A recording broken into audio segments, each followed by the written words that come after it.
অন্নপূর্ণা ভান্ডারের status check কিভাবে করবেন? আপনারা তো গ্রাম পঞ্চায়েত, বিডিও অফিস বা অনলাইনে গিয়ে ফর্মটা ফিল আপ করে জমা দিয়ে এসেছেন। এবার আপনার অ্যাপ্লিকেশনটা অ্যাপ্রুভড হলো কিনা, রিজেক্ট হলো কিনা, আপনার ব্যাংক অ্যাকাউন্টে টাকা ঢুকবে কিনা, সমস্ত তথ্য একমাত্র আপনারা স্ট্যাটাস চেক করেই জানতে পারবেন। অন্নপূর্ণা ভান্ডারের স্ট্যাটাস কিভাবে চেক করতে হয় সেটা আমি ভিডিওতে দেখাচ্ছি।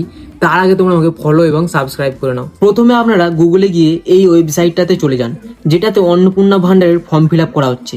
এবার সিটিজেন লগইন বলে যে অপশানটা আছে সেটাতে ক্লিক করুন। এরপর নিজের জেলা সিলেক্ট করুন। এবার ফর্মে যেই মোবাইল নাম্বারটা দিয়েছিলেন, অর্থাৎ ফর্মটা অনলাইন বা অফলাইনে ফিল আপের সময় যেই নম্বরটি দিয়েছিলেন সেটা লিখুন। তারপরে নিচে যেই ক্যালকুলেশনটা দেওয়া আছে সেটা সলভ করে রিকোয়েস্ট ওটিপি অপশানে ক্লিক করলে ফর্মে দেওয়া নম্বরটিতে একটা ওটিপি আসবে। ওটিপিটা সাবমিট করে লগ ইন করে নিন।